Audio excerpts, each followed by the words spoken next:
infatuated with the in-between, the ups, the downs, the curves and the rounds. I'll bring it to your city or your hometown. I'll go back in time when the feeling was fine, when funkin' was legal and it wasn't a crime. Party people lined up and down the way, a bigger celebration than your birthday. Funkin' up the neighborhood, I felt the fool 'cause the funkin' was good. Funkin' in the city, funkin' up in the woods.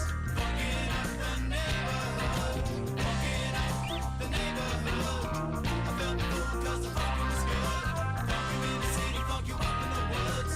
Funkin' up the neighborhood.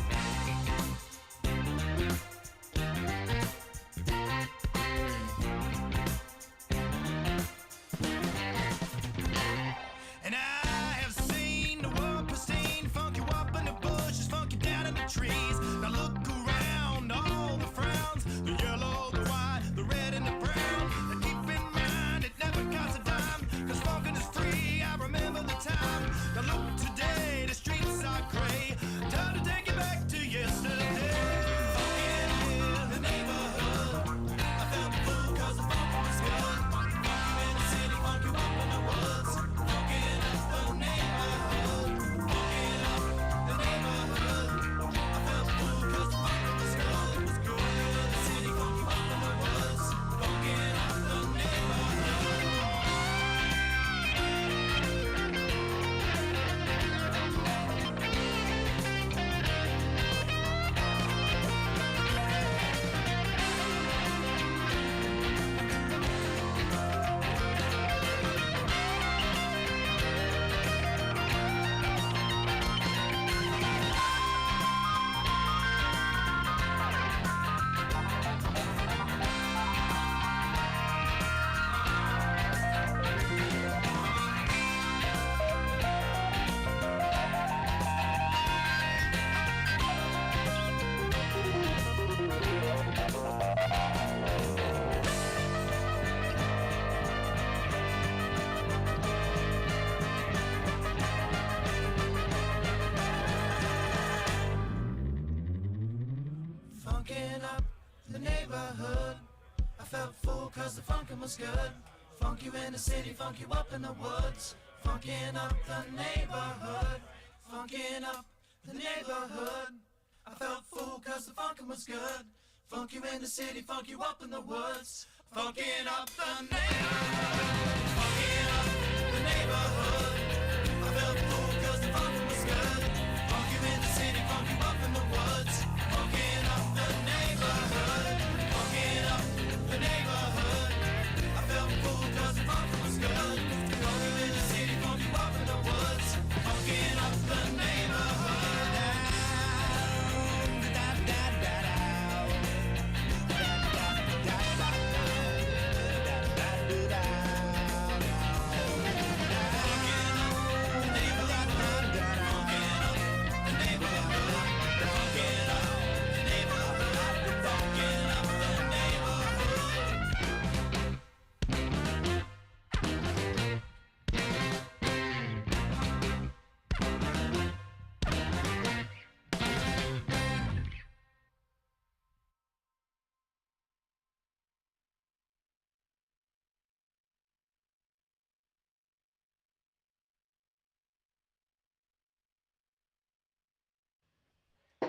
And we're live!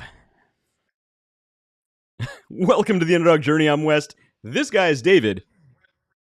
This is West's friend Dave. And this is our episode number 101. Number 101.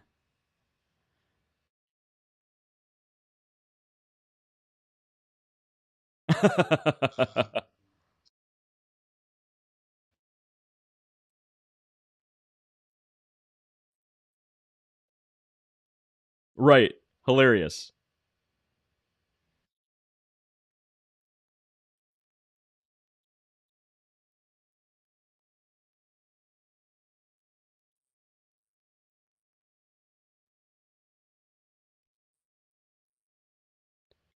Are people still saying that?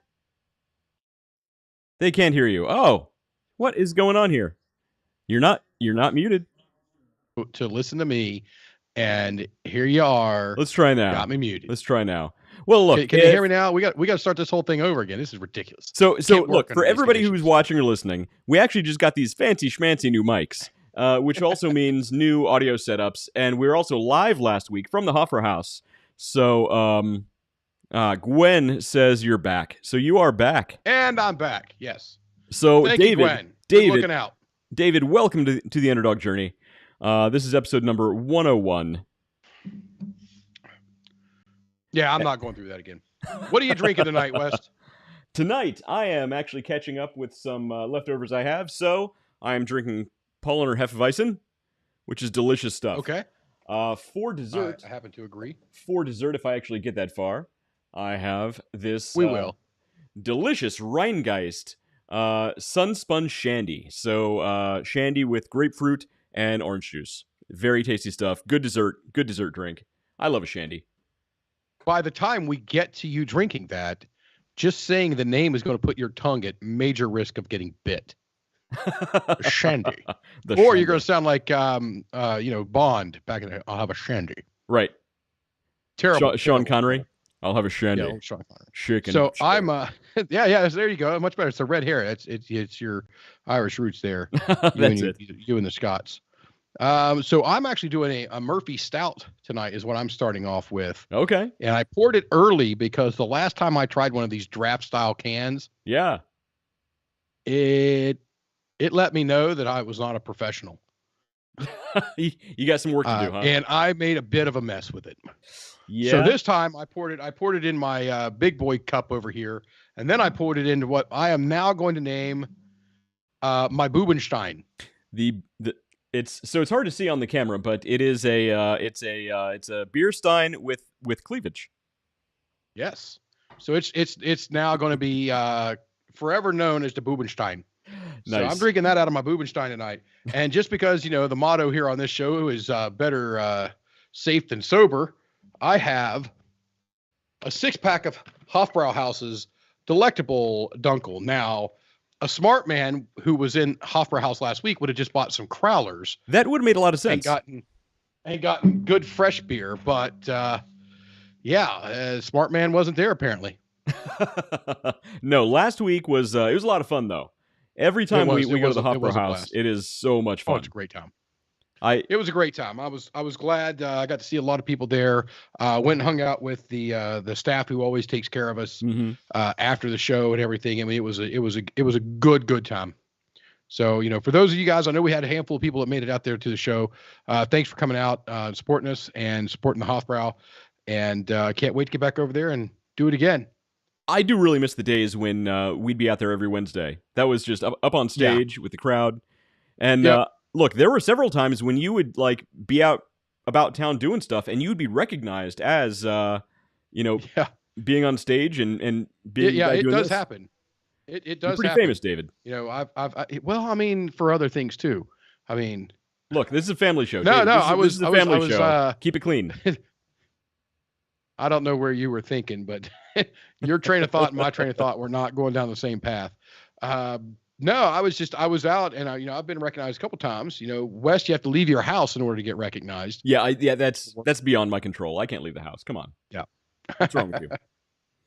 And of course, I've got my water glass here too, because you got to stay hydrated. Exactly, hydration. That's what it's all about. Hydration is key. It is key. So yeah.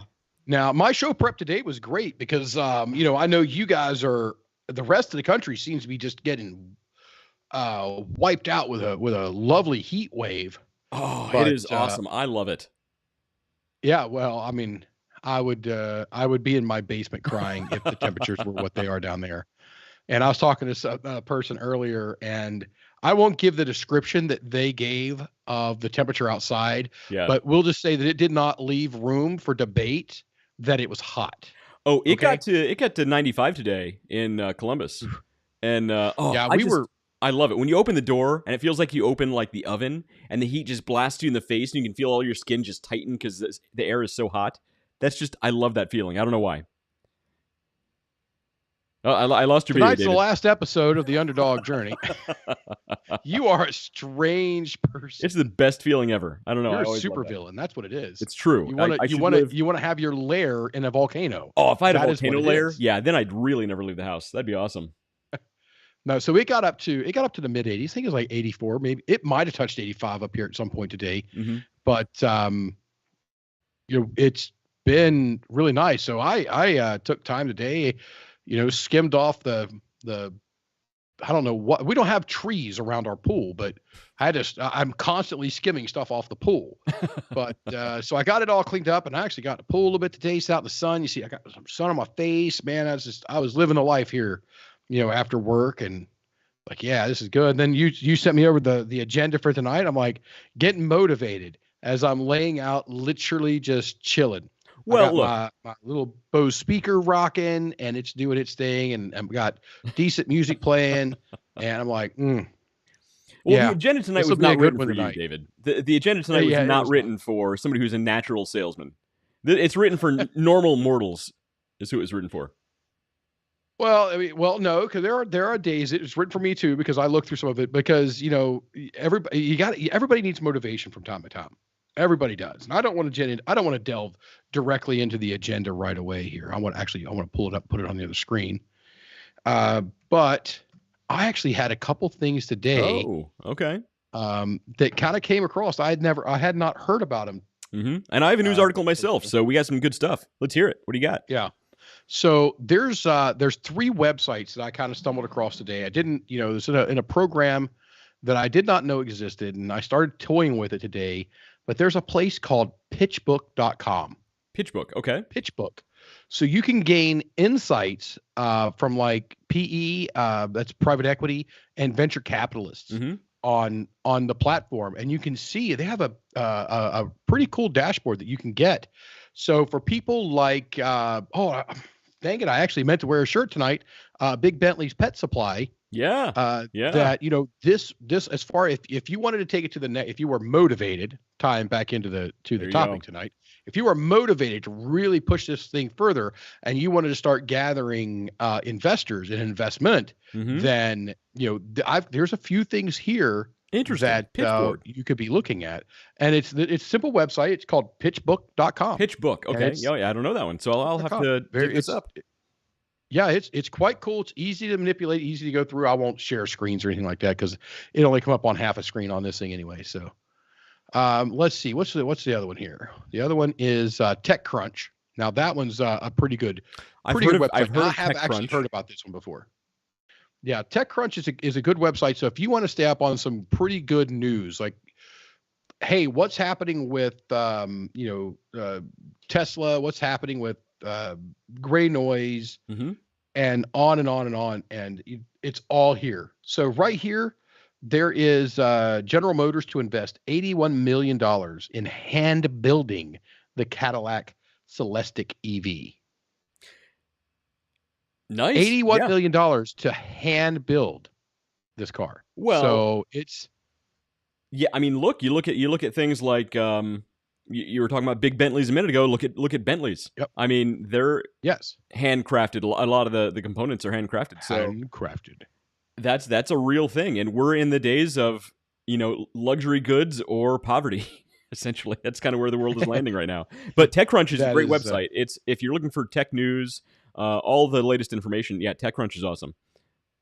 There's one last here. It's called vcnewsdaily.com. vcnewsdaily.com. That's a VC stands for venture capital. Venture capitalists. And there's also private equity stuff on this too, but primarily is venture capitalists. And you can get some names of people on this and who's doing what and how they're going. So you could actually come onto this thing and kind of peruse through. Of course, there's subscriptions and everything you can sign up for, but you can go through and see what types of businesses, plus or minus, that these venture capitalists are getting involved in, and find somebody who is fitting your box of what business you're looking to grow. And I recommend that you take a look at them. So if you're really wanting to launch, if you're saying, all right, now I'm dead serious about this, I'm ready to really truly grow, and I'm going to take this not to the next level. I'm going to take this to all of the levels. Mm-hmm. Start taking a look at these things. These are some good sites, especially the first one and the last one there, the venture capitalist sites. Those are some great resources to use. Right, especially if you have a business idea that you want to take off and you don't have the startup capital. Yeah. I mean, that is a good option. Pitchbook. Yeah, Pitchbook's going to give you their dashboard. I was just perusing through it today for about a half hour, 45 minutes, just in their dashboard stuff and kind of looking at what they do. Now, it's nothing for anything that I need right now, but if I ever get to the point where I'm like, all right, here's what I want to do. Now I want to your tin cup's under attack back there. I can see it from here. It is. Hey, so I have information about the tin cup in a second. So go ahead, David. But those are great websites. Yeah, they are really good websites. I will probably copy them and put them down in here. I'll go ahead and copy them and drop them in the chat box over there in the messages here. Yeah, so that everybody can have access to them. That is awesome. So for those of you watching or listening, our live studio audience / third member of the Underdog Journey, Matt Harmon, has joined us. Katie will be down in a minute. And his daughter will be down in a minute. So she's probably playing with my kids, I would guess. Yeah, she's going to look. There we go. Fair enough. So TechCrunch, PitchBook, and VC News Daily. So those sound awesome. That's awesome. Yeah, they're there. They're really good. I mean, I got there's probably 10 other sites that was inside of this thing I was working on today, and these are the 3 that kind of jumped out at me and said, "Ooh, this is these are the 3 that I think I could share, that we have some viewers, Big Bentley's Pet Supply, that could really utilize this, and a few others that I won't mention their name, but and you know what, maybe we'll Big do Bentley's but Big Bentley's been on here and he's been very, very, interactive with us. So I don't feel bad sharing that with him or sharing his name with everybody, because this is something that could take him and move him from, selling 100 units in a month to selling 100,000 units in a month. And, that's the goal. So and he look, sits back and manages the business, not is the business. Which is ideally what you want in the long run, right? You don't want to be, making this stuff in your kitchen the rest of your life. You want to be able to manage the business and run it professionally. And you know what? Maybe we'll do a show on these sites like PitchBook. And I think PitchBook would definitely be the coolest of all of them. Yeah, PitchBook would definitely be the coolest of all of them to dig into and delve into, because it would bring a lot of value to just about anybody, because it's got a lot of stuff on there and a lot of resources that you can utilize to leverage in multiple different facets. It's not just about gaining revenue and gaming. So you can actually hone your pitch. You can you look at the market. You can see how other places have fared in the in these even geographic markets, and where the demographics, and even my favorite term, the psychographics, and how they all play out there. I mean, it really is a really cool setup. Yeah, and look, maybe we should add psychographics to our list of T-shirts of little known words. It'll be right next to phraseology. Phraseology, man, I will. now, just to be fair, Wes would let me have already lived that down, but I can't let myself live that down. I normally would have just completely forgotten about it. Yeah, he'd have forgotten about it, but I actually want to get a T-shirt made that says phraseology and then has its definition under it, because, man, if there was ever a word that sounded made up, phraseology was it. You're not far off. I have something to add later whenever the time is appropriate. So it is not appropriate. It's on. Never appropriate, Matt. It will be extremely relevant to the Underdog Journey. Okay, well, let's hear it. What do you got? All right, so I got asked to attend our class reunion because it was the time crunch was coming. Okay. I've done a flyer a day. We are at 74 people so far. That's an all-time high. Okay. Maybe. I don't know. I never kept records. But I've been using the techniques on social media that I learned on the Underdog Journey. Yeah, it's been working out. It's interesting, because it's interesting, the flyers that get responses. They're all ridiculously funny. Well, most of them are. Some are informational. But you could see who liked them and who didn't like or not. You can see how many people seen them. So I stopped looking at lights and started looking at the scenes, because isn't that what it's really all about? If we're trying to get people to this thing, at least we know they're seeing them. There you go. But some of them are very interactive flyers, so that you can't help but interact with them. So it's been a real success. I'm really excited. Interesting. Nice. Yeah. That's awesome. Yep. And some of them are probably bordering on some civil litigation flyers, but man, they're good. They're very good. Well, don't get yourself sued. That's all I gotta say. What are they gonna sue me for? What do they want? My sneakers? They can have my sneakers. They want my sneakers? They can have my sneakers. Fair enough. How long is your kid's gonna keep my kid? I have no idea. But hey, by the way, I'm not sure if I got the right tin cup. So there were a couple different versions of tin cup, and I'm not sure if I got the same kind as I got last time. So if it tastes weird, it looks the same. When you smell that smell is what it is. It's yeah, it smells like caramel. How is it? It tastes like stink bugs. Okay, that's normal, I think. I taste hints of stink bug and topsoil. It's a little mothy. I've been grinding up moths and putting it in the bourbon to see if you notice. Okay, so back to the actual marketing news. I do have one piece that I thought was interesting. Okay, so we're in the age of the Great Resignation, right? We've sort of trained the populace to the idea that you can leave your job and it's not really going to affect your life that much. So I believe that's coming to a grinding halt. Well, quickly. look. I think, David, you're getting ahead of yourself. I think there's something to this. Okay, I got this news article here that it's from Business Insider, and so it's a legitimate story. The title is "I quit my stressful marketing job that was giving me insomnia and took a warehouse job. I realized other people's opinions don't matter." So. Let's go through and talk a little bit about this. Basically, this guy said he left his high-paying marketing job. He was leading a marketing department of this huge company. Doesn't say which one. And basically, it was giving him insomnia. He couldn't sleep at night because he'd think of stuff that he would need to do. And the normal things that come along with having a full-time, high-end job. Keeping him up at night slightly. He would, late nights, early mornings occasionally. It was interfering with his personal life as well. You can't have that when you're working a job. So he decided, look, one day when the power went out at this company, he went down to start packing boxes in their warehouse just to fill the time so he wasn't just, wasting his time. And he decided when he was down there, he really loved it. He's like, this is great. I don't have to think about it. This is just basically drone work. I can just get down there, pack some boxes, go home, and I can sleep well at night. That's awesome. So what did he do? He decided, look, he would leave his job and go pack boxes for a direct-to-customer grocery chain. Okay, that's fine. That's great. He took about a 30% pay cut. And let me find the paragraph I'm looking for here. Let's see. Can be exhausting. That's not the correct one. Let me find... I should have it queued up here, but I didn't. He said, you definitely feel the pay cut. This is the important part here. He says, I had to accept a significant pay cut, about 30%, and I wouldn't have managed it without the help of my family. I'm lucky in that my parents owned a number of real estate properties, so I could live in them for free. So look, if your parents own real estate and you have tons of properties...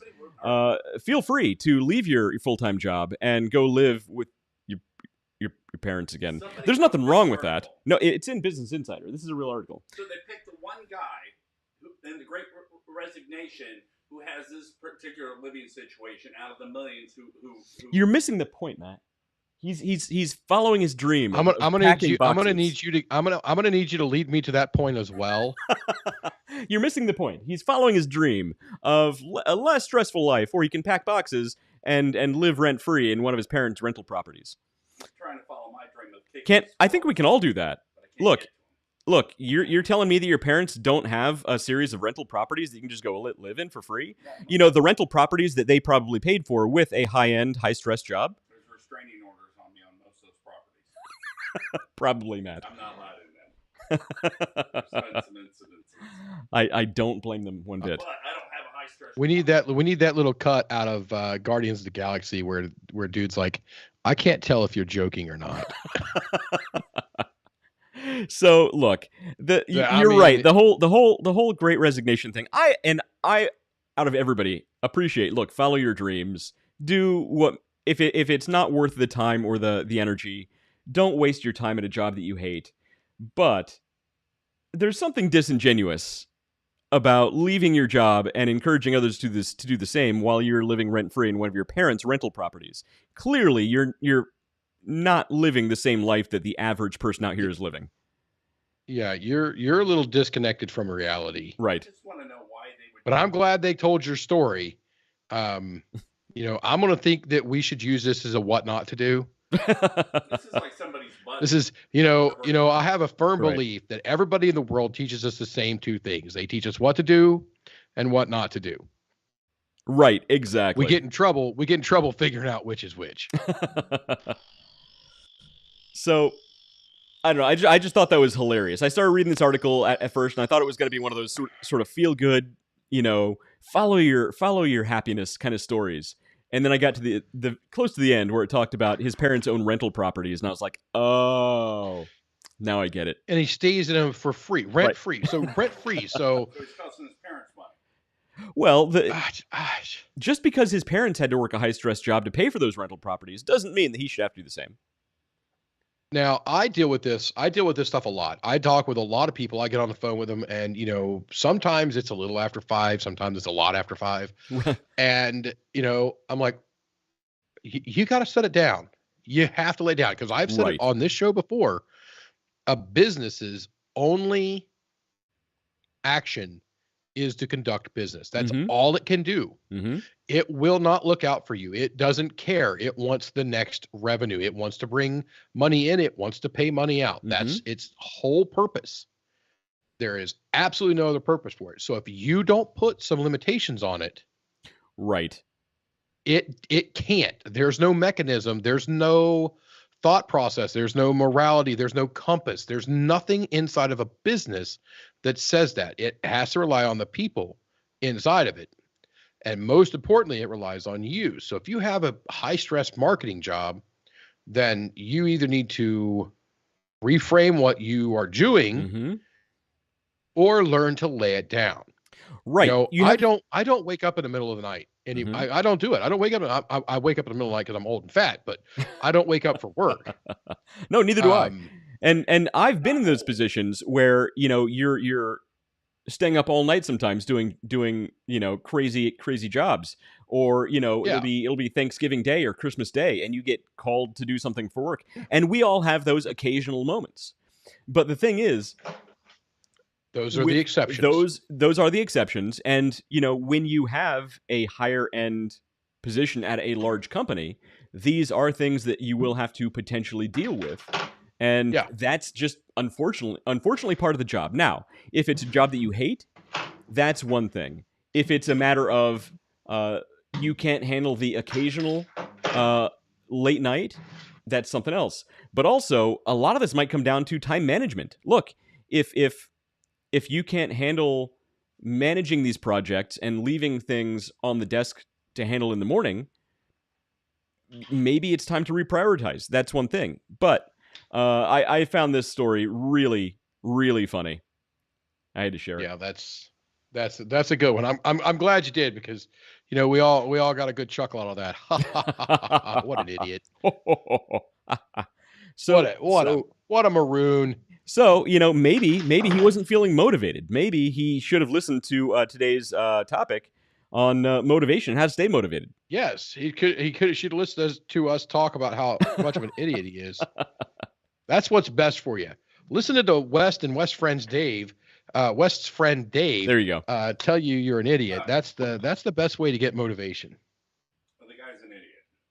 Well, look. There, West's friends Dave and Matt. So how do you? No, I think you might have a first name. I'm just West's friend. He's just West. That's how they recognize me on the street. Hey, you're West's friend. You should get a T-shirt. I've heard that. Friend. We'll get you that T-shirt, West's friend, David. Give me a T-shirt that says West's friend. I've decided this place is called the Special Couch Guest. If I get a shirt that says West's friend, you got to get a shirt that says West, and we're going to Vegas. We'll make it happen. What the hell's on your face? I mean, to be honest, just any excuse to get me back to Vegas is what it is. Is that a beard? Oh, it's close. It's almost a beard. Hey, I'm working on it. Look on and let the cat lick it off. Yeah, I'm working on it. Hey, look. I keep saying I got a proper beer again. One of these days I'm going to hit puberty and I'll have a nice beard. It'll happen. It's actually a lot better than I would have thought it would be.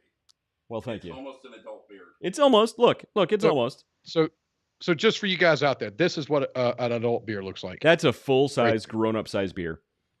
That is the Hofbrau House Dunkel. Now, this does come from Germany instead of being brewed in Columbus, Ohio there. But that, again, we've already talked about how much of an idiot I am, so let's not recapitulate that. Look, I love a Dunkel-style beer. That's good stuff. Yeah, it is good. I mean, I think I could have done these backwards and started with the Dunkels and finished off on the stout, but I only had one of the stouts, so I've got 6 of the Dunkels, and I've got more over there too, but hopefully it won't come to that. Yeah. No, I don't blame you. That sounds like a good order. I'm okay with that. Yeah. So we would. I mean, there's no secret about what today's agenda is for. We want to talk about motivation. Right. So motivate. That's a tough one. The idea of motivation. So it's something that like literally everybody in the modern world struggles with. Mainly because of the world we live in, right? Once upon a time when, ancient man was hunting for his dinner or running from a saber-toothed tiger, that was the motivation. It was external motivation. If you didn't run fast enough or you didn't hunt well enough, guess what? You didn't last very long. You did. Right. Yeah. However, if you were in a high-stress hunting job and your parents didn't own a series of caves to sleep in, you did. Right, exactly. So, in comedy, we call that a callback.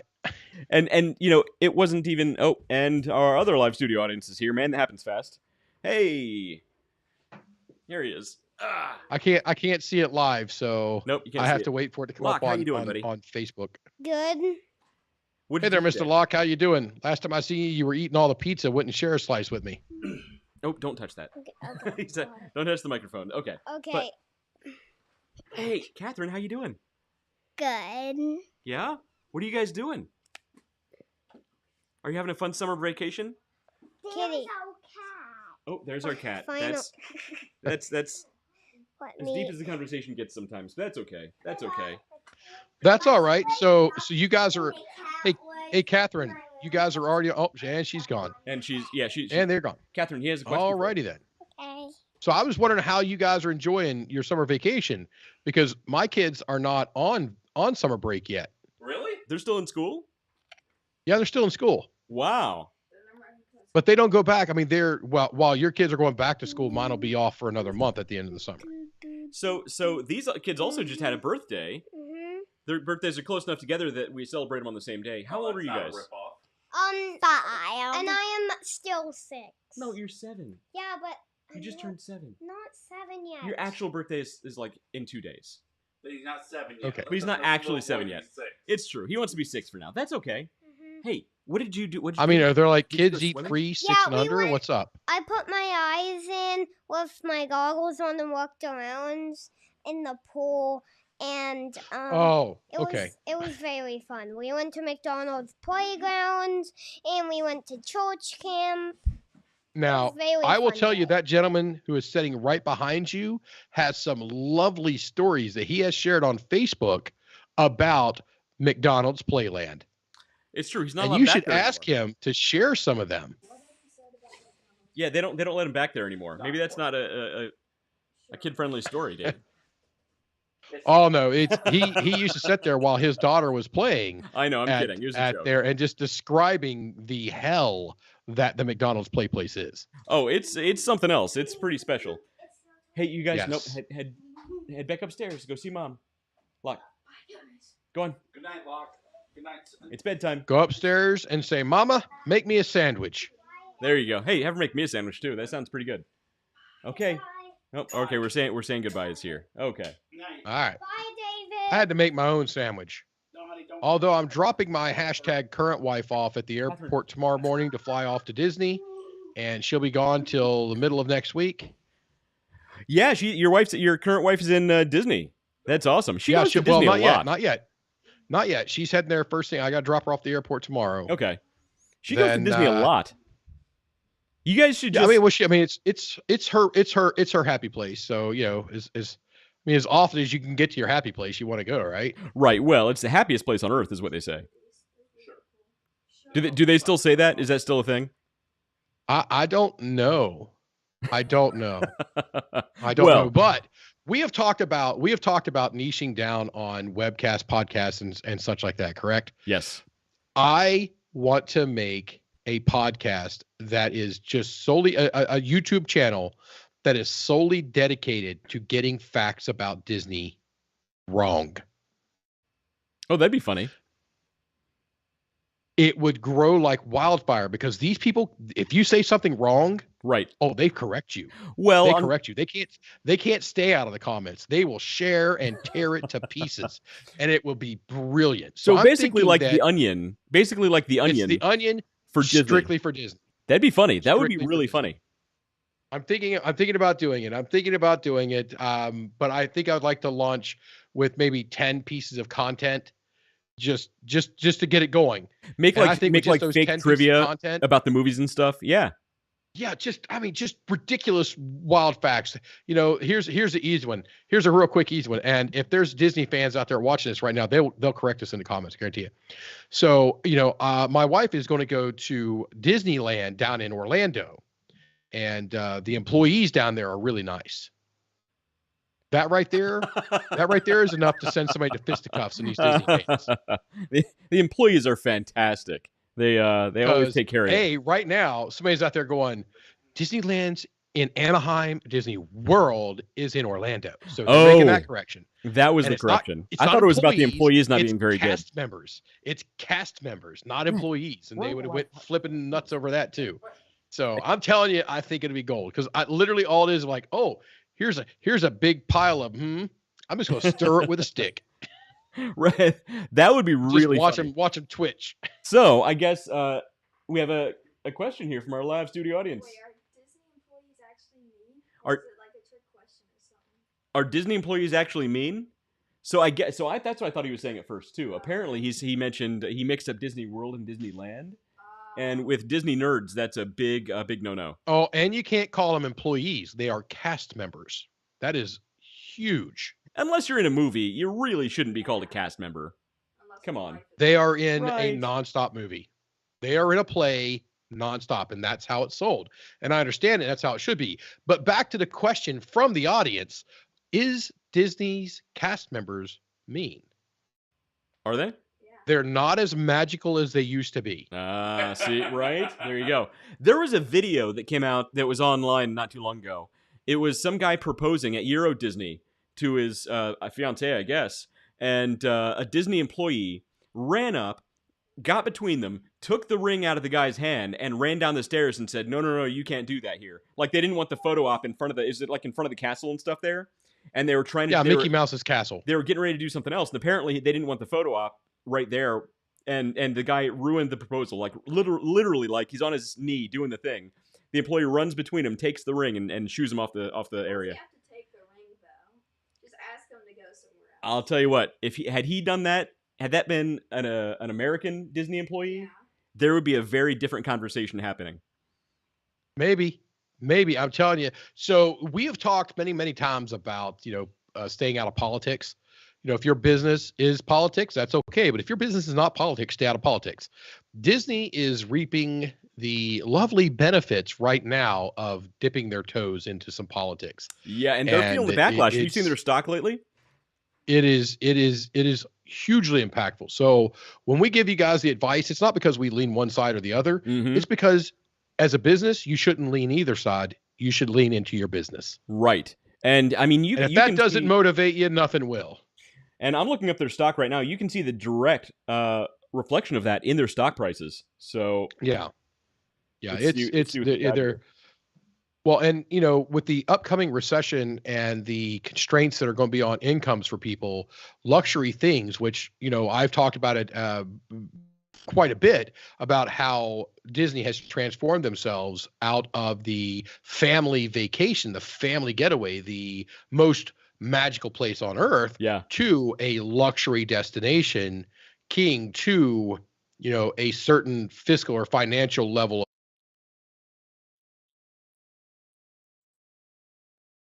So you can't see my screen right now, but you can't see my screen right now, but I just put on the screen. Over the last 3 months, Disney has gone down 28.85%. Over the last year, well, hold on. Over the last year, Disney is down 45.83%. That's billions of dollars in market share they've lost over the last year. And I have a feeling a very strong part of that is because they got too deep into politics. Like, this is bad.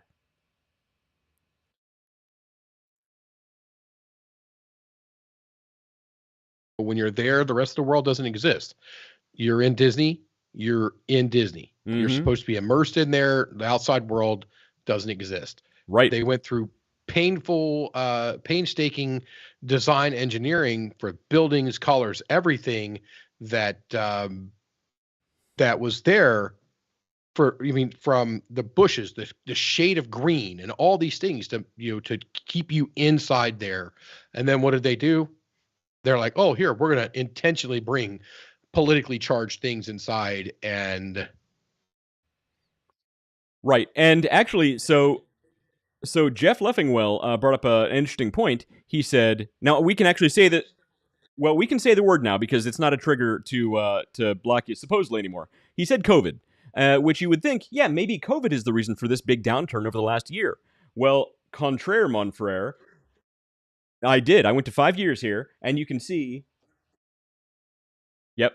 And as you can see the big dip where COVID took place, and then after COVID started to release its icy grip, the stock price went up dramatically. It went up quite a bit.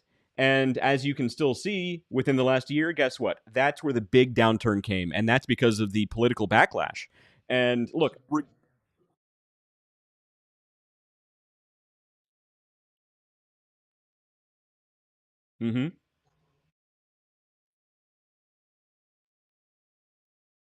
So they are down from the lowest point of COVID. They're still down right now, 8.92% from that point. So look, so this is not COVID doing this to Disney. This is something completely different. And look, regardless of what side of the aisle you're on politically, look, if your business is not politics, keep politics out of your business. That's what it comes down to.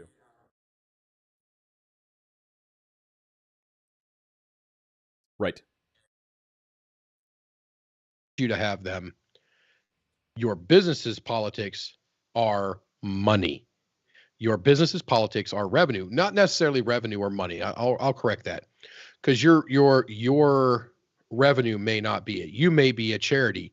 You may be something that's just service. That there's something other than money that keeps track of how well you're doing. Well, look, companies like Disney are that publicly is your traded. revenue. Yeah, the companies like Disney are publicly traded. Their key responsibility is to their shareholders, not even to the fans. It's to the shareholders. Yeah. And I have a very strong feeling there are going to be some difficult conversations happening very soon if they're not happening already. When the graphics are up, we can't hear Dave. I'd say your current wife says she cannot hear you. Hashtag current wife, you can't use my name like that. The people don't know who you're talking about. You're going to have to use, we can't hear West's friend, Dave. So I think, anybody else watching or listening, let us know if you can hear Dave, West's friend, Dave. I'm seeing your audio just fine, David. Well, she said it's during when you had the graphics up, so... Well, that you know what, that may be, because I wasn't anticipating showing that screen.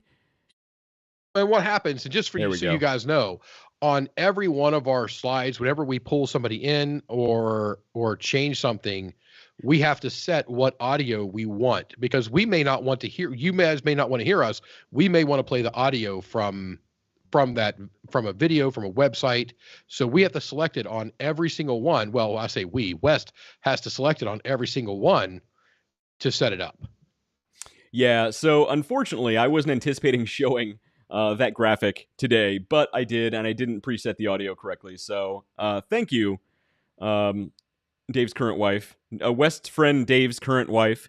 I worked it in there. It works out. Your math checks out. There you go. Thank you. Well, but I was motivated. I was motivated to work it in there. So speaking of motivation. Yes. Speaking of motivation, at 7:46 p.m., let's get to our topic. Yeah, it's only... See, this is That's why I about got to normal. work on the agendas. I need to get motivated to make smaller agendas. But here's the difficult part, right? Like in the past, when I've made more brief agendas, briefer isn't a word, more brief agendas, we fly through them, and then we still have 20 minutes left on the show, and we're like, I don't know. What do you want to talk about? I don't know. And we got to fill the space. But when I make normal-size agendas, we spend 40 minutes just chit-chatting, and we never actually get to the main topic. You can't let Dave talk. Now, That's the key. just Thank because you. I was curious, there are 42 bullet points on our agenda. There are not tonight. 42 bullet points. There are fully 42 topics or 42 points through this agenda. There's no way. There's no way. Can you share it up on the screen? No, I will not. For the No, I will not. excellent phraseology there. Exactly. The answer to that is no, Dave. So anyway, so we started talking about external motivation. Look, when we were hunter-gatherers running from saber-toothed tigers, that was external motivation. And it could be argued that, humans were never evolved. We never evolved to have internal motivation. We never needed it historically for the millions of years we existed before. It's only in the last, 1,000 years that we need internal motivation, self-motivation, right? And especially in today's world where it's so easy to get distracted. I mean, you can get distracted and procrastinate as much as you want. And as bad as things get, guess what? They're not that bad. You're really not in any danger of, unless you actually are hunting for your dinner, in which case I don't know how you have a laptop to watch this show. And I got to tell you, the good news is the chances of you being eaten by a tiger are dramatically low. Year over year, the numbers are down really, really far. So that's good news. Those are amateur numbers. We need to pump those numbers. Right, exactly. So here's some perspective, okay? As bad as things get, as long as you're in like the modern America, modern Western world, they're not that bad. So here's some basic stats, and this is from Forbes. These aren't even my numbers, okay? The poorest 10% of Americans are still richer than 70% of the people around the world. Like, get that straight. Like, legitimately, we live in a country where you can not have a home, but you still have a cell phone. You can not have a home, but you still get, at least 1 to 2 meals a day if you know how to go about that. Here's another stat. Again, this is not me. This is Forbes, okay? So don't hate on me for this. The bottom 5... Oh, we're totally hating on you. The bottom 5%. The bottom 5% of income distribution. If you're in the bottom 5% of income distribution in America, you still have a similar standard of living to the top 5% living in India. And don't get me wrong. Look, India is a world power. Like, they're sending people in outer space. So the bottom 5% of up over there. The bottom 5% of American income earners have a similar standard of living to the top 5% in India. Like, that's amazing. So look, as bad as things get, they're still not that bad, which is why it's so hard for a lot of people to get motivated, because there's so many opportunities for procrastination. We all know deep down, as bad as things get, they're not that bad, frankly, right? So how do you get motivated? How do you stay motivated? That's the key, especially since, like I said, we never evolved to need self-motivation, frankly. So let's cut through some of the chase here, running out of time, and let's get to the 4 major points that you need to keep in mind to get and stay motivated. Hire yourself a saber-toothed tiger. Exactly. Here's what you do. You go and you live in your parents' real estate property. That's how you do it. It's a very good one. Look, if my mom is watching, she's probably going to leave a frowny face, but I'm okay with that. Again. I'm used to it. So here's the thing. So when you're thinking about motivation, you got to think about it like a healthy body, right? There are different contributing factors to keeping it healthy. There are muscles that you need to exercise on a regular basis. If you don't maintain that level of health, it's just going to diminish over time. Your motivation is going to be harder and harder to access over time, right? I can personally vouch for that. How so? Fat an old guy example. here. Oh, I thought you were talking about motivation. I'm like, you of all people have never had a problem with motivation. Oh yeah. Well, it depends on what that is. When it comes to business, the idea is for me, and this is just a nice little side story here.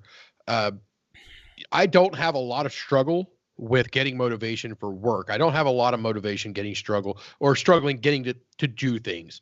I am a guy who says, all right, yeah, there's a million things that can go wrong. Mm-hmm. There's a million reasons not to, and all of them are valid reasons. There are 1,000 things that could go wrong, and I'm going to piss off this person or that person, all these things. But you know what? You see something you want, you see something that you know is right, you freaking go for it. Mm-hmm. And sometimes you win, sometimes you get bitch slapped. I mean, that's just the bottom line. And, that is a good life lesson right there. Yes. When after you get done, you rub the side of your cheek and be like, all right, well, let's see, what can I do better? That was and a you mistake. get back up and you just keep cracking at it. There you go. So yeah, I don't have a lot of struggle with motivation and things like that, but I actually do struggle. Even in my professional life, Mm-hmm. there are tasks that are handed to me that I look at and say, this does not add value to my job. Okay. It doesn't add value to the company. It doesn't add value to really anything here. So it is so that somebody else can look and say, hey, he checked that box. So you have a hard time getting motivated for tasks that you don't see as valuable. They are not valuable. Okay. And I look at it and say, if I'm doing my job, my numbers are up, everything's good. I mean, Mm-hmm. I'm kicking ass and taking names. If you're going to give me busy work MBA. and my numbers come down, MBA. that's to be expected because you're making me do something that doesn't add value and is taking my time that I have to do my actual job. Right. Fair enough. I'm very open. I'm very vocal about it. So if you make me do something and I get these things, Mm-hmm. I'm working on some of them right now. And I go, are you kidding me? I'm out. I'm out. Yeah, fair enough. So look, so basically what it breaks down to is you see these tasks that would be time consuming and effort consuming, frankly. Yeah, busy work. Yes. And they don't actually add value. However, they add value to the person who requested them. And unfortunately, one way or the other, in a lot of cases, now this isn't true for everybody, for people with extreme clout at an agency, they may be able to push these off, pass that buck onto somebody else. But for most of us, we still have to get the busy work done. So how do you do that? The task seems daunting, and it seems even worse because you know that it doesn't add value. So how do you motivate yourself? And this is kind of what we can break down here into these tactics, right? So the first tactic, and this is actually a really important one that we've kind of, in a roundabout way, touched on in the past, which is, and I thought this phrase was made up in the at first, but it's not. This is a real thing called chunking. Chunking. Oh yeah, chunking data. Yeah. Yep, chunking. So basically what this is where you take really large tasks, daunting tasks, and you break it down into smaller, more manageable pieces, right?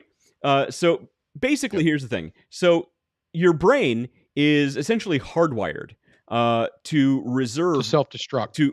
To reserve willpower, to reserve energy, basically. And when it views these large, useless tasks, things that you would see useless, or things that you would see as overwhelming, your brain automatically, without your control at all, wants to shut down. It gets distracted by this over here that can utilize less energy. This over here that can utilize less energy. And that is what we need to break ourselves of that subconscious, unconscious tendency. So chunking, basically taking a large task, breaking down into small, manageable pieces. And where you and I have touched on this in the past is building a roadmap. Building a roadmap for your business. Let's say you want to start a business, and the idea of starting a business is so much work. You don't know where to start. There's so many things. Guess what? You build a roadmap where you lay out each individual step. And when you see, okay, call this agency over here, sign this paper over here, create this thing over here. Each one of those individual tasks are more manageable. Here's another example. And I've mentioned to you, Matt, in the past about writing papers. So look, in college, when you're asked to write this 10-page paper, most people see this and they say, oh man, that's going to be a pain in the neck. How am I going to sit down and write a 10-page paper? Well, guess what? You break it down into the steps like I mentioned to you. You have your thesis statement, your body, your ending statement, right? Basically, what you're going to say, the body of the paper, and what reiterate in the ending statement what you just said, right? So you tell yourself, look, maybe I can't write 10 pages right now, but I can write a paragraph right now. I can fill a page right now. You come back the next day. I can write 10 pages on the value of a penny. Well, we're not talking about. Again, this is for mere. Like I said at the beginning when we first started, today's topic's for mere mortals. It's not for people who are innately self-motivated. I can, yeah. I appreciate that. I think maybe he can write. Might be a backhanded compliment, and I'm not 100% positive. No, it's true though. It's true though. It's all in phraseology. So It's the research that is the huge thing that you have. But I do like it. Yeah. So there is because this touches into the world of psychology as well, and absolutely, chunking, and how it brings it through, and how you can consume data, even if it's just a string of numbers. Mm-hmm. How you can use the chunking method to break those down to store into memory. Right. Absolutely. And it basically just makes it more manageable. So what this does over time, when you have these smaller tasks that you succeed in completing, this also builds confidence that you can complete larger tasks. And confidence is our second tactic. How's confidence a tactic? Well, confidence is a tactic in that confidence is one of those muscles that you need to develop over time. It's not something, again, if you're a mere mortal, it's not something that most people innately have. Especially, I was actually getting ready to say, if anybody's having struggle, if you can't understand how to use confidence, come spend a week with me out doing stuff. I will show you, as we're driving to a place, talking to you, having no clue what's going to happen. No clue what's going to happen. You'll show us what confidence looks like. It doesn't matter. But it doesn't matter what it is. I'm confident that I am absolutely going to come out on top. Well, you'll show not just on top. I'm going to solve the problems. I'm going to fix it. I'm going to make it right. I'm going to do it. I don't even know what the problem is yet, but I'm confident I can do it. And I walk in, I show that, and when I'm done, it's usually we're usually on the right side of the ledger book. Let me say one thing that's wrong with Dave's idea. All right. One thing. There's only one thing. All right, I'll take that. You're right. You would show somebody, but one of the reasons that now you're the exception to this, but generally people with your outlook and your attitude, they make horrible management. Great salespeople, horrible managers, because those types of people tend to make it about themselves. They want to be in the spotlight, and a good manager isn't the spotlight. You're the exception with that. You can stay as motivated as you are, but you have no problem sharing that spotlight. But spotlight. So West, how many times have my title been I'm the guy to the guy?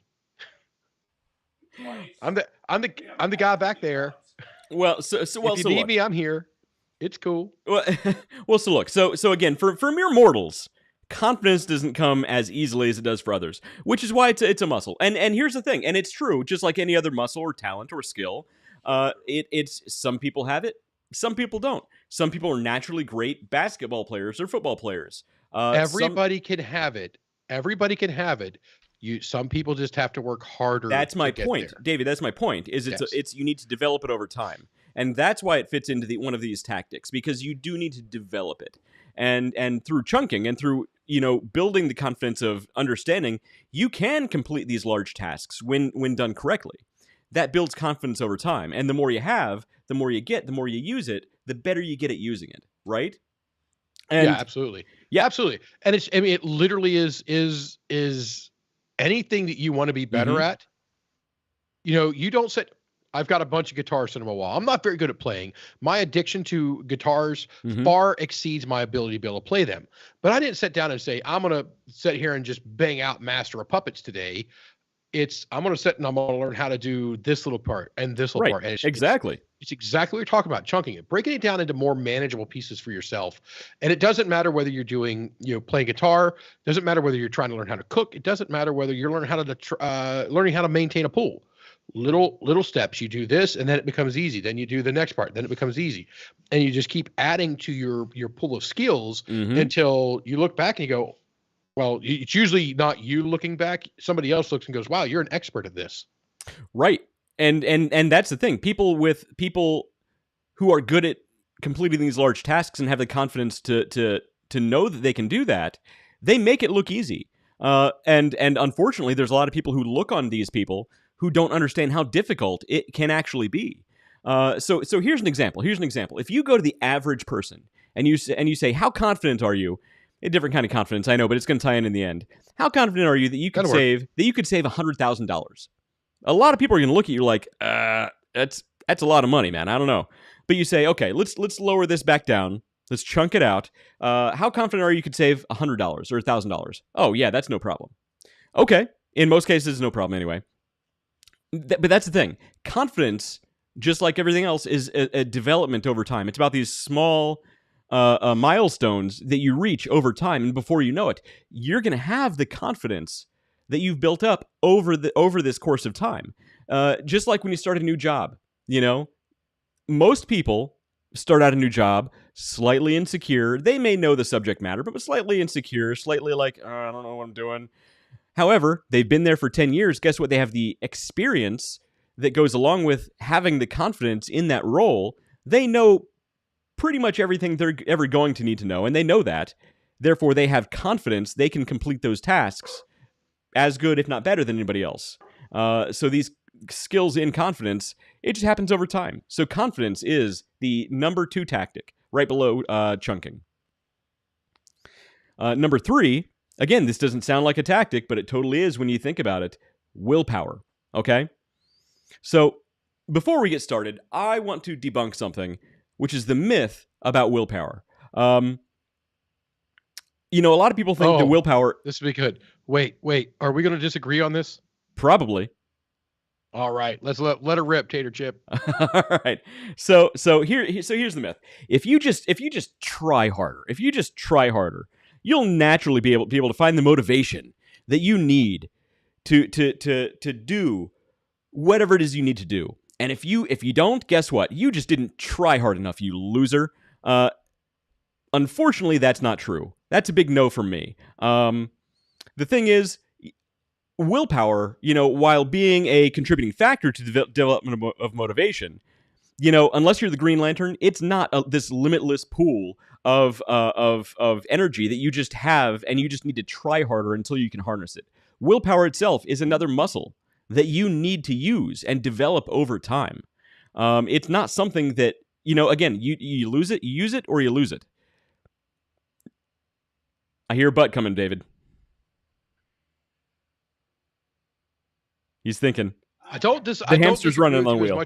I don't disagree with you as much as I wanted to. Okay, I thought you'd be much more opposed to that. I love it when you're on this end and I'm on that end.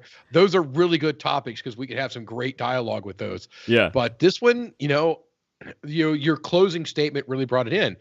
Just like anything else, I mean, if you don't exercise your willpower, so if you were to your whole life be exercising and stay fit. Mm-hmm. You don't know. I mean, you have always had it. So your willpower is just there. It's just part of who you are. It's like my confidence. Yeah. It's there. But for me to get up in the morning and I finally, I talked to little side story here, a little tangent because we love those on this channel. I have talked to you guys about doing the Kajava. Mm-hmm. We've talked about this a couple times. So I finally was like, all right, screw it. It's literally the highest rated one, the best reviews, everything's on it. Which is when we talked about doing a lot of research on products. So I finally pulled the trigger. It's sitting on the table in there. Kajava starts tomorrow. Okay. But it's going to take willpower. Willpower is something that I don't have in the world of food because for those of you guys who know me, I'm a foodie. I mean, yeah, I am into it. I love some real decadent meals and I go to some really nice places. Mm-hmm. But I also love to find my tiny little greasy spoons that I'm like, I might get food poisoning, but I'm also might have the best burger of my life. These things. So it's going to take a lot of willpower to get there. So somebody who has always had that part of them as eat right, exercise, kind of just that world, they're not going to understand, or not necessarily understand, how much work goes into 1 week Right. of this. So that's what I'm doing. So when I finally quit smoking cigarettes years and years ago, I went literally one day, and after I got to like 5 days, I'm like, well, crap, I'd hate to start back over at zero. And that's what kept me going. It was this literally one day at a time of, I really want one, but I don't want to start back over at zero. And it kept going and going and going until I went there. Now, so I know I have the ability to do it, but to me, my addiction to food is far greater than my addiction to nicotine at the time. So we're gonna see how this goes.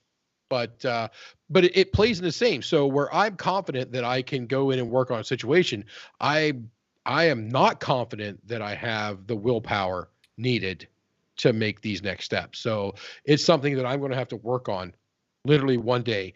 And then, all right, now I'm going to do, can I get to the week? Now, can I get to the 2 weeks? And out of 2 weeks, do I jump to a month, or do I go to 3 weeks? It's all of these things on breaking it down into something that's more manageable, as opposed to saying, all right, the rest of my life, I can't eat, drink, and party the way I want, because that just sounds like hell. Right. Something you're missing about willpower, though, is every success you have is going to add to the willpower unless you're in the complete industry. If you're in the wrong industry, if you're in an industry that you have no interest in, that's not for you, the willpower is going to be very hard to motivate. But if you're in something that interests you a little, that's actually a great point. Well, I think you're confusing a little bit. I think you're confusing willpower with motivation itself. Well, yeah, but little column A, little column B. Right. Now look, willpower is a component of motivation. Sure. I see that. And David, you brought up an interesting point where, like you said, there are a lot of people with the willpower that make things look easy. And just, we said that about confidence a minute ago.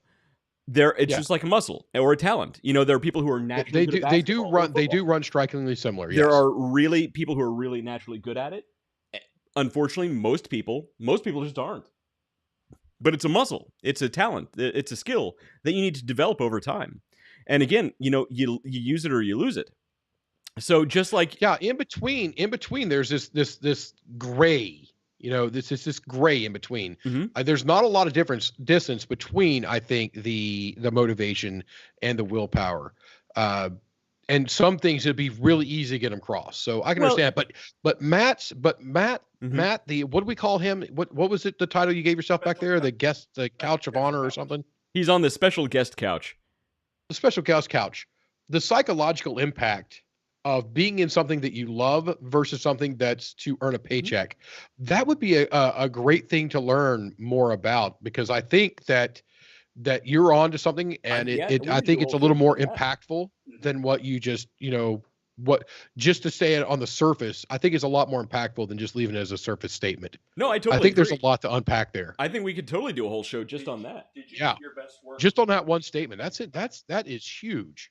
I did it first until I lost motivation. Right. Now, again, I think we're you still did your job. I think we're confusing willpower with motivation a little bit in this case, mm-hmm. But I totally get where you're saying, where you're coming from. It's when something, going back to David's point earlier, when something feels less important to you than it should, when it feels like you're kind of spinning your wheels for busy work or something along those lines, it's hard to find that motivation, and it's hard to muster up the willpower to get yourself motivated to do that.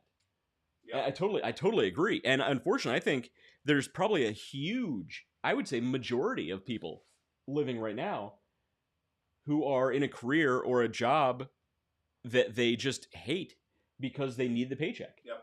And not because they even want the paycheck. They need the paycheck. Their parents don't have real estate property they can go live in. So I tell Katie, it doesn't matter if you go to college, Air Force, whatever, mm-hmm. but you've got to work someplace that you love going to work, that you enjoy it. Well, there's the old saying, find a job that you love, you'll never work a day in your life. And that's the thing. it sounds crazy, it sounds stupid, but like it's true. There's the balancing act of happiness versus paycheck, right? Now, if you're lucky enough, if you play your cards right, and it's not just luck, playing cards, there's a vast amount of skill and strategy in it. If you play your cards right, you can find both. Yeah. But guess what? Would you rather be happy, or would you rather be living in a mansion and you hate your life? See? Now, wait a minute. Un momento se por favor, señores and señoritas. I could be miserable for 10 years if at the end of that 10 years, what is it that Snape says in Die Hard? Sitting on the beach earning 10%. Well, that's true, afterwards. Right? And again, that's part of that card game. Look, you play your cards right, you can have both. Exactly. Yeah, she doesn't get that. Do you think she gets a Die Hard reference? She's not seen Die Hard yet. Her dad was 12 when that movie came out. What the hell, Matt? You've been raising. Ladies and gentlemen, this is an abrupt end to the Underdog Journey. We must immediately switch over to screening Die Hard. Yeah, I call child abuse on this one. It's the number one Christmas movie of all time. 13 years old. She's too young for Die Hard. Yippee-ki-yay, she is not too young for Die Hard. Yippee-ki-yay. Nobody's too young for Die Hard. There's no such thing as too young for. I watched Die Hard. It is not Christmas until I watch Die Hard. It's a great Christmas movie. I'd say it's the number one Christmas movie of all time. I'm watching it now. Let's turn off the Underdog Journey and watch some Die Hard. After. So if anybody wants to join us afterwards, I'll stream it on my Vudu. We'll throw it up on the screen. Everybody will be able to see it. We'll watch the what the hell are we talking about? Die Hard. Die Hard. There's willpower, a thing about motivation. Guitar strings popped up on my screen over here, and I'm like, ooh, guitar strings. So how do you grow your willpower? How do you develop the willpower? Right, as we've already established, it's a muscle. You use it or you lose it. Yeah. Right. So I kind of lost my place in my notes here. So we're going to kind of wing it a little bit, which always goes well. As we've already notes. I got your notes right here. As we've also established, your brain is hardwired to conserve energy. It doesn't. Well, that too. To conserve energy. That's a Metallica reference. I know Wes doesn't get it, but it's a Metallica reference. So Metallica is renowned for their motivational speeches. So she loves Metallica. So you got a fan over here, David. I do love Metallica too. One of my first concerts was Metallica. But okay, so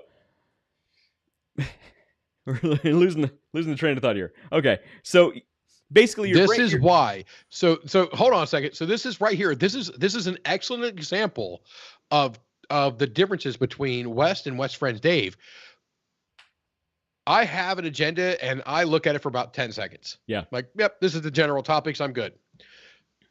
West, on the other hand, his struggle for so look, I have specific points that I take notes on, and that's what the bullet points are. Yes, specific points. It's not about winging it. Yeah, you could wing it all day long, and you could miss half the points that you thought of earlier. I have specific points that I want to get to now. Literally do every single day. So the way that you harness and develop your willpower is again, you need to reevaluate how you think about willpower. You need to understand, like we said, it's a muscle. And the more you use it, the more you develop it over time, the stronger that willpower is going to get. So this also goes back to confidence and chunking, right? So every time you use as much willpower towards a subject matter as you think you have, guess what? It's a fact. Just like when you're going all out physically, you've only used a fraction of what you can actually do. When you're playing sports, guess what? And you think you're spent, every coach is going to tell you, you have more left in you. Unless you're falling over dead, you have more left in you. So what you need to do is every time you take on a task, push yourself a little bit further than you think you can go. It sucks and it hurts, just like working out in the gym. But guess what? Every time you push yourself a little bit further, a little bit further, a little bit further, you're stretching that muscle. You're building the ability to go slightly farther than you thought you could go before. And guess what? Over time, that willpower will grow. And over time, as that willpower grows, so will the confidence that we talked about in the previous step. And so will your ability to understand how to chunk out these larger tasks. So all of these are steps that build upon each other. and they all work interconnectedly. It's circles within circles, David, and you and I all know about that. Oh, he's chugging the beer. He's going all in. This is a good show. Well, there was a question about the beer. Was there? I didn't. But yes, there. Jeff Leffingwell. But I agree with you. The circles within circles. You and I have talked about that offline and many times, and that's the way it should be. Everybody's life is that way, even if they don't know it. Even if they don't think of it that way, they are. But to answer the question that has been posed to us here by Jeff Leffingwell, says, okay. Hey Dave, how many beers are in that mug? So how many beers are in a? This is a 1 liter up to the line here, and so that's about 36 ounces of beer. Mm-hmm. So that was 36 ounces right there. I've got another 36 ounces to go, and we kicked it off with a 15 ouncer as well. So I'm not going to try to do the math after drinking that much beer, but it's a decent amount of ounces of beer. Nice. That is awesome. But I think right now I'm gonna clean the palate with some water. That's a good idea. Look, stay hydrated, man. That's what it's all about. Always. So, our last and final tactic that you need to develop and harness your motivation and your motivational skills. I would even say your ability to access the motivation that you have that you don't even realize you have is, now I'm going to get some eye rolls on this one, high-level thinking. High-level thinking. You're not getting eye rolls from me. Because you are not going to get eye rolls from me. Just a couple of years ago, I would have been one of those people with the eye rolls. And here's why. We all know the jokes. We all know the jokes about people who look in the mirror, their sad little... You're important. Dark mirror. You matter. Who give themselves positive affirmations. Yeah. People like me. I'm important, gosh darn it. And then they go off and lead these boring, useless little lives, and everyone still hates them. It's a joke. It's a running joke. But here's the thing. Positive affirmation works. It works so much more, so much deeper. Not just mentally. It can affect you physically. Yeah, but don't be lame about it. What's that? Yes, yeah, but don't be lame about it. How so? I mean, don't be lame. Don't be lame about it. Don't be sitting in front of your your mirror going, "I'm important." No. If you're gonna make yourself look like an idiot, right, and feel like a jackass for 10 minutes, get up in front of that mirror and be like, "You're gonna kick somebody's ass today." No. Don't get yourself into trouble. Don't get yourself in trouble. Today. I'm gonna get some bloody knuckles today, bitches. And if they step up, they're going down. I'm gonna close this. I'm gonna close it. I'm gonna close it so hard they're gonna sell me their business today. That's just all there is to it. But it's true. There have actually been studies. It's either my way or there's no way. But there have actually... if you're going to do it, do it. There have actually been studies. I don't do that, by the way. There have actually been studies that show positive self-reinforcement makes visible changes in not only somebody's day-to-day activities, their confidence levels, their ability to complete tasks, their motivational levels. These are real things. And when I say high-level thinking, that's not just affirmations. That's also looking at things literally from a higher level on a project perspective as well. Don't get bogged down in the nitty-gritty. Don't start thinking about this task and this task and this task and make 42 bullet points on what should be an hour-long show. What you need to do is you need to look at the higher level and say, what is the 30,000-foot view of what needs to happen?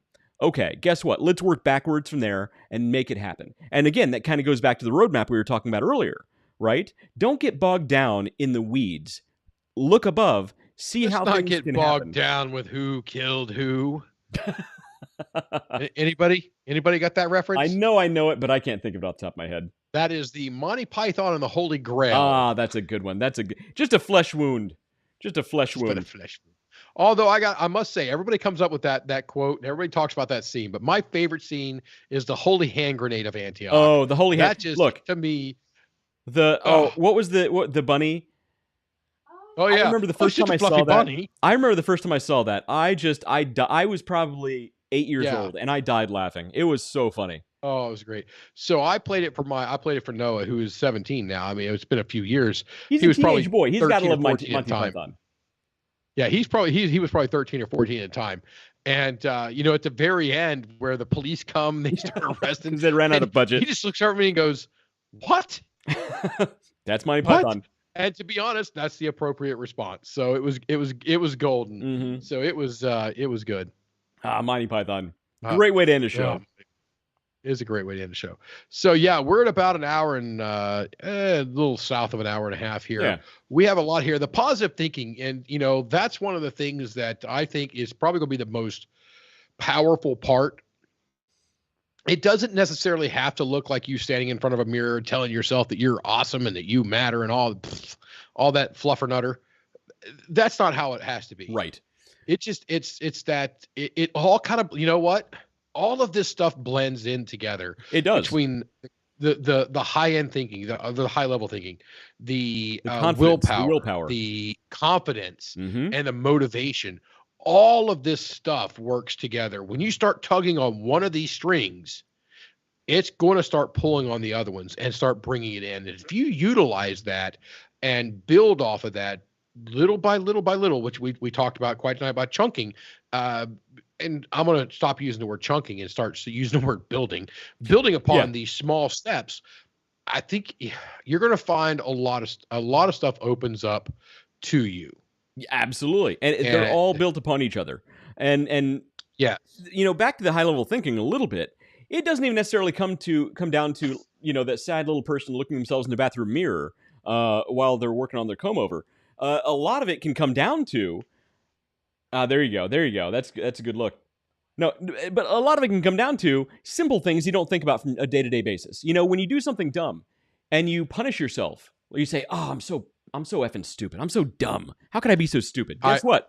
I tell myself that at least 30 times a day, by the way. But honestly, guess what? Over time, when you speak to yourself that way, those words sink into your psyche. You actually start to believe them, even subconsciously. Oh, I believe it. Even subconsciously. But believe it. So honestly, the thing is, look, you how you speak to yourself literally does matter. It sounds ridiculous, but it literally makes it's not just psychological. It can make a physical difference when you're trying to make physical changes to your body, whether it's exercising or trying to lose weight or trying to make other, you know, changes.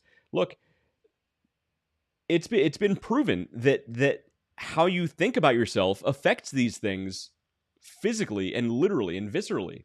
I hate it when people argue with you. When you say, like, so I screw things up and somebody wants to argue with you about you screwing things up. Like, no, leave me alone. I screwed up. You effed up, dude. Yeah, but there's a not up, move on. So you can own up to having screwed something up, but a more positive way to do it would be, okay, accepting that something got messed up, and then how do we move forward from here? How do you make things better? You don't dwell on it, or how do you spin it in a positive light? Yeah. I've done a crap load of that. Yeah, absolutely. So, you know, there's something that I do that I'm going to challenge a lot of people. I challenge everybody who's watching, listening, whoever watches and listens, because this will never be bad advice. Will probably never be bad advice. Never say never, David. I actually text people just to say hi. And I honestly don't just text them and say, "Hi, how you doing? Long time no hear from." I text them and say, have you kicked ass today? I literally text people that I've known for 20 years, probably haven't seen for 25 years. 25 years I haven't seen in 20 of them. I'm sorry, you got that backwards. Or further back, because I'm really getting old now. I text them and I literally tell them, I literally say things like, were you if you're a woman, were you a badass bitch today? Did you bring it? And I do that. And you know, I get a lot of great feedback about people feeling so much better that, you know, literally some random person I haven't talked to in 25 years and telling them that and saying this and talking to them and, you know, all these little things about reaching out. So to add to our, you know, your the high level thinking, when you have somebody else telling you, when you're trying to tell yourself and convince yourself that you're important, that you matter, and you're good, and you're crazy, kick-ass, wicked, little badass out there, having somebody externally telling you that man, that really goes a long way. So, well, yeah, to that every same one point. of you guys get out there and freaking do that, man. Right. Be a badass. To that same point, honestly, and this is actually, there have been studies on the same thing too. How you speak to other people relates in the same way. When you speak up or down to somebody else, whether they deserve it or not, makes an impact on how you feel about yourself. When you go to somebody else and you know they're feeling down, or you know they're not really very good at their job, guess what? Talk them up. To them. You don't need to say it to their clients. Talk them up to them. Hey, you're kicking ass. You're doing a great job. Guess what? Because when they feel good and you see they feel good, it's built into our brains that we feel good about ourselves. It sounds selfish. It sounds like a self-motivated thing, but it totally works. Honestly, go out and tell somebody there's nobody that they are kicking ass. There's and nobody out there feel. that's doing anything. Nobody out there. I agree with you completely. There's nobody out there doing anything that doesn't have room for improvement. We all know that. Of course. Everybody knows that. Trust me. Every time I walk out of a meeting, or come out of a meeting, a video, which I have tons of a day, I come out going, what can I have done better? I know there's some things I can do better. Right. I'm not sitting there browbeating myself. Like, hey man, you did really good at XYZ. And I try to make it a point. I don't always follow through with this. And I really should be better at it. But I do it often enough that I have a bit of a reputation, is I reach out to people afterwards. It's like, man, you did great job at XYZ. Very specific, something they did very good at, because I know that they are going to need that to build upon. Even if they have weaker points elsewhere, I know they're going to need that to build upon. Because if you have the confidence and willpower and all these things over here, it is naturally going to start pulling some of the other stuff up. So instead of sitting there trying to go, here are your rooms for improvement, screw that, man. Go pound sand. I got no time for you telling me about room for improvement. I want to know what I'm doing good. I already know what I'm doing bad, bro. Ain't no doubt about it. When somebody does bad, typically, there are the exceptions, but typically people know when they screwed up. They don't need you coming along and rubbing it in their faces. No. Yes. That's the best part.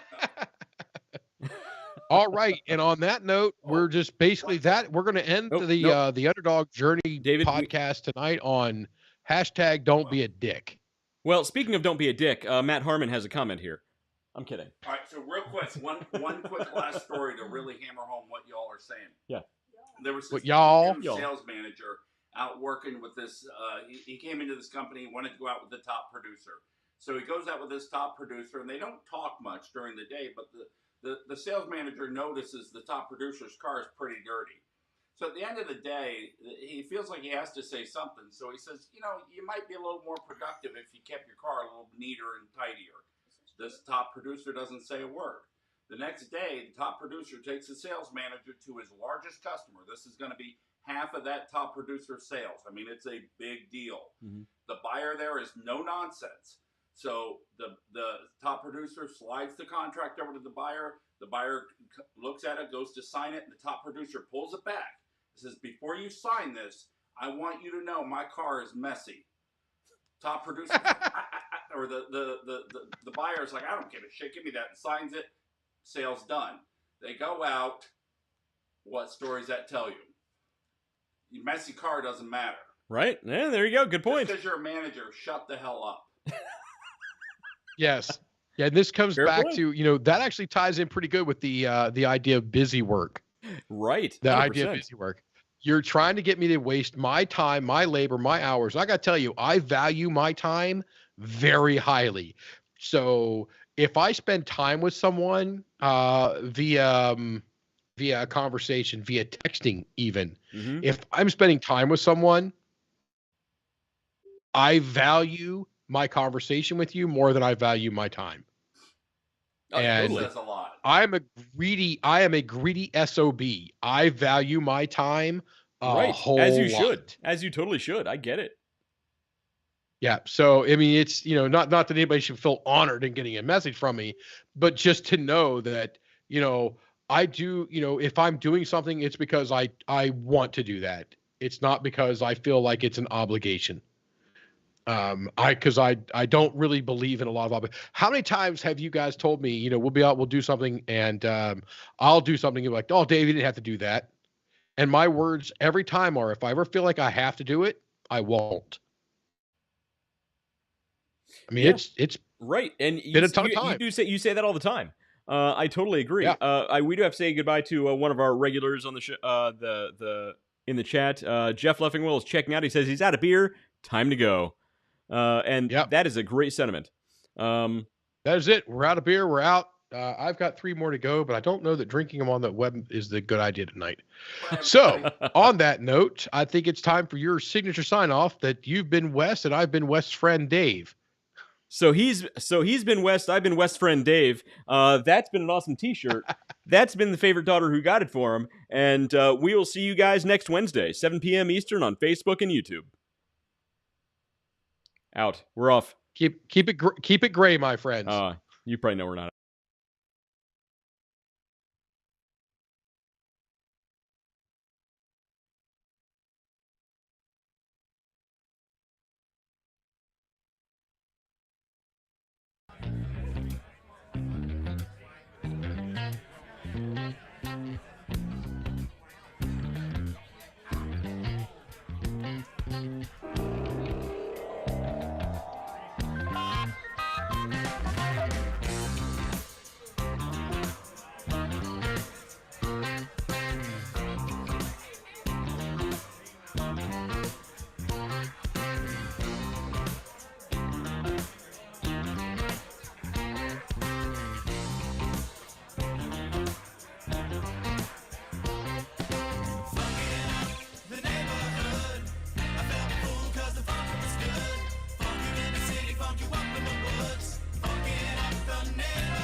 Basically infatuated with the in-between, the ups and downs, the curves and the rounds. I bring it to your city or your hometown. I go back in time.